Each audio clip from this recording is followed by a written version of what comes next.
सन्यासी वैसे तो शैव अखाड़ों में और वैष्णव अखाड़ों दोनों में होते हैं, लेकिन दोनों में नागा सन्यासी बनाने की प्रक्रिया, निर्माण की प्रक्रिया अलग अलग है। शैव अखाड़ों में नागा सन्यासियों को नागा दीक्षा इसी तरह कई चरणों में दी जाती है, जिसमें पहली प्रक्रिया होती है गंगा जी में स्नान करना, गंगा में डुबकी लगाकर मुंडन कराना, और मुंडन के बाद पितरों का श्राद्ध करना, ऋषियों का श्राद्ध करना, देवताओं का, और उसके बाद अपना स्वयं का श्राद्ध करना। उनका पिंडदान करने के बाद ये प्रक्रिया पूरी होती है। फिर इनका विरजा होम होता है, और विरजा होम के बाद अखाड़े के महामंडलेश्वर यानी आचार्य पीठ इन सारे लोगों को शिखा सूत्र धारण कराकर शिखा सूत्र से मुक्ति दिलाते हैं, और उसके बाद नागा सन्यासी यानी सनातन की फौज के कमांडोज तैयार होते हैं। ये प्रक्रिया यहाँ शुरू हो चुकी है। जूना अखाड़े के तमाम ऐसे त्यागी हैं जो अब नागा दीक्षा लेने वाले हैं, और इसके लिए कोतवाल इनकी सुरक्षा के लिए तैयार हैं, और तमाम अखाड़े के साधु संत यहाँ पर मौजूद हैं, ताकि इनकी दीक्षा में, पूरी प्रक्रिया में किसी भी तरह का कोई विघ्न या बाधा ना आए।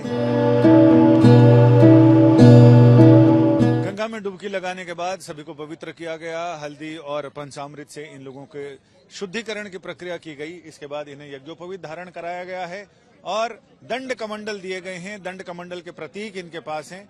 मिट्टी का करवा है और दंड दिए गए हैं, छड़ियां दी गई हैं, जो इनके प्रतीक हैं, सन्यास के प्रतीक हैं। और अब इनके बाद यही शिखा सूत्र, जिस समय इनको सन्यास की दीक्षा दी जाएगी, तो इनके अखाड़े के जो परम गुरु हैं वो इन्हें इनके शिखा सूत्र से इन्हें मुक्ति दिलाएंगे।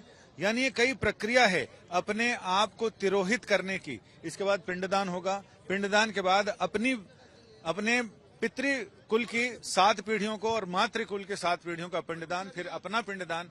उसके बाद यानी स्वयं से स्वयं की मुक्ति की यात्रा है ये सन्यास। और ये सन्यास, इस तरह से सन्यासी उसी राह पर आगे बढ़ रहे हैं, ताकि अपना सर्वोच्च सर्वस्व सब कुछ अपने देश के लिए, अपनी धरती के लिए, अपने सनातन के लिए अर्पित कर सकें।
प्रयागराज में गंगा तट पर अपना और अपनी 7 पीढ़ियों का श्राद्ध करने के बाद, पिंडदान करने के बाद, अपना भी पिंडदान करके अब ये नवदीक्षित सन्यासी यहाँ धर्मध्वजा के नीचे आए हैं और धर्मध्वजा के नीचे आकर ये सारी रात यहाँ रहेंगे और यही इनका विजय हवन होगा। विजय हवन के साथ यानी अपने विकारों पर, अपने ऊपर विजय प्राप्त करने का हवन, और उस हवन के बाद इनके आचार्य महामंडलेश्वर यानी पीठाधीश्वर आते हैं और इन्हें ये जो यज्ञोपवीत संस्कार इनका हुआ है, उन यज्ञोपवीत संस्कार यानी शिखा और सूत्र से इनको मुक्ति दिलाते हैं और उसके बाद ये पूरी तरह से सन्यासी हो जाते हैं। इनमें से कई सन्यासी ऐसे होंगे जो नागा संस्कार कराकर नागा सन्यासी बनेंगे, बाकी 10 नाम अखाड़े के सन्यासी रहेंगे।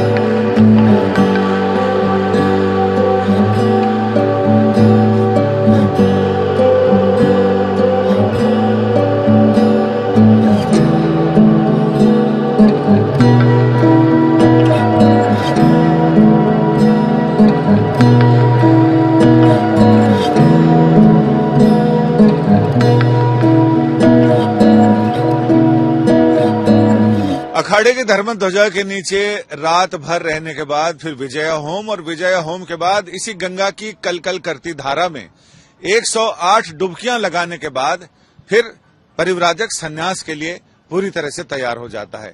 इसके बाद उसकी इच्छा है कि वो 4 हंस, परमहंस, कुटीचर या बौद्धिक, इसमें से कौन सी धारा अपनाता है। हंस, परमहंस तो गुफाओं में एकांत में जाकर साधना करते हैं।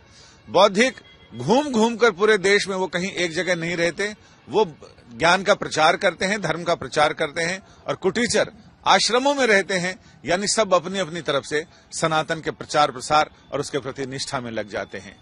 कैमरामैन संजय समीर के साथ संजय शर्मा, तीर्थराज प्रयाग, पूर्ण महाकुंभ का अवसर आज तक।